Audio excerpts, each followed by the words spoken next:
Sugar കൂടി നിൽക്കുന്നവർക്ക് പലർക്കും ക്ഷീണമായിരിക്കും. ഷുഗർ കുറഞ്ഞു പോയാലും ക്ഷീണം വരും, ഷുഗർ കൂടിയാലും ക്ഷീണം വരും.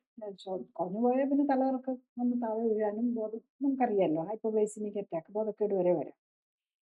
ഷുഗർ ഒത്തിരി കൂടി നിൽക്കുമ്പോൾ 300 400 ഇടയ്ക്കൊക്കെ ആകുമ്പോഴേക്കും അത് കാണിക്കുന്നത് എന്താണ്? നമ്മളുടെ എനർജി യൂട്ടിലൈസേഷൻ, അതായത് നമ്മുടെ ഓരോ സെല്ലുകളുമായിട്ട് നമ്മുടെ ബോഡി, നമ്മളിപ്പോൾ കാണുമ്പോൾ നമ്മുടെ ബോഡി ഒന്നിച്ച് വർക്ക് ചെയ്യുന്നു എന്ന് കരുതും. പക്ഷെ നമുക്ക് എല്ലാം ഒരു മൈക്രോ ലെവലിൽ സെല്ലുലാർ ആയിട്ടാണ് വർക്ക് ചെയ്യുന്നത്. നമ്മുടെ ബോഡി ഉണ്ടാക്കിയിരിക്കുന്ന ഏകദേശം 50 to 70 ട്രില്യൺ സെൽസ് വെച്ചാണ്. അത് വെച്ചാണ് നമ്മുടെ ബോഡിയെ മാനേജ് ചെയ്യുന്നത്. ആ സെൽസ് ഓരോന്നുമാണ് നമ്മുടെ ബോഡിയെ മാനേജ് ചെയ്യുന്നത്. അപ്പോൾ അതിനകത്തെല്ലാം ഓരോ പവർ സ്റ്റേഷൻസ് ഉണ്ട് എല്ലാ സെല്ലിലും. ഇപ്പോൾ പവർ സ്റ്റേഷൻ ഒറ്റ ഒരു സിംഗിൾ പവർ സ്റ്റേഷൻ വെച്ചല്ല നമ്മുടെ ബോഡി വർക്ക് ചെയ്യുന്നത്.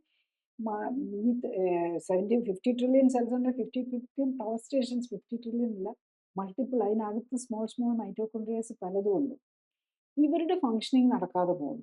അതാണ് മിക്കവാറും എല്ലാ രോഗങ്ങളുടെയും തുടക്കത്തിൽ മൈക്രോകോൺട്രിയയുടെ എനർജി യൂട്ടിലൈസേഷനിലാണ് ആദ്യം കയറി അഫക്റ്റ് ചെയ്യുന്ന വിഷയം. അതാണ് നമ്മുടെ ക്ഷീണത്തിന് കാരണം. പിന്നെ ഡിമാൻഡ് കൂടും. നമുക്കൊരു ഇൻഫെക്ഷൻ വന്നാലും ഷുഗർ കൂടിയാൽ അത് ടോക്സിൻ ആണല്ലോ, അപ്പോൾ അതിനെ ബോഡി റിമൂവ് ചെയ്യാനുള്ള ഒരു എക്സ്ട്രാ വർക്കും കൂടെ വേണ്ടി വരും. ഈ അണുബാധ വന്നു കഴിഞ്ഞ് കഴിഞ്ഞാൽ ബാക്ടീരിയ റിമൂവ് ചെയ്യണം, അല്ലെങ്കിൽ വൈറസിനെ റിമൂവ് ചെയ്യണം, അതും ഒരു എക്സ്ട്രാ വർക്കാണ്. അപ്പോൾ ബോഡിയുടെ ഡിമാൻഡ് കൂടും. അതനുസരിച്ച് എനർജി സപ്ലൈ, എല്ലാം എനർജി വെച്ചിട്ട് വേണം ചെയ്യാൻ. നമ്മുടെ കറൻസി നോട്ട് എന്ന് പറയുന്നത് ATP ആണ്.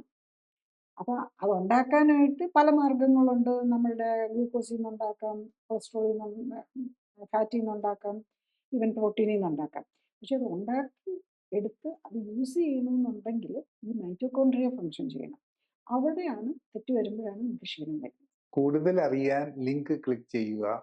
കൂടുതൽ വീഡിയോകൾക്കായി സബ്സ്ക്രൈബ് ബട്ടൺ അമർത്തുക.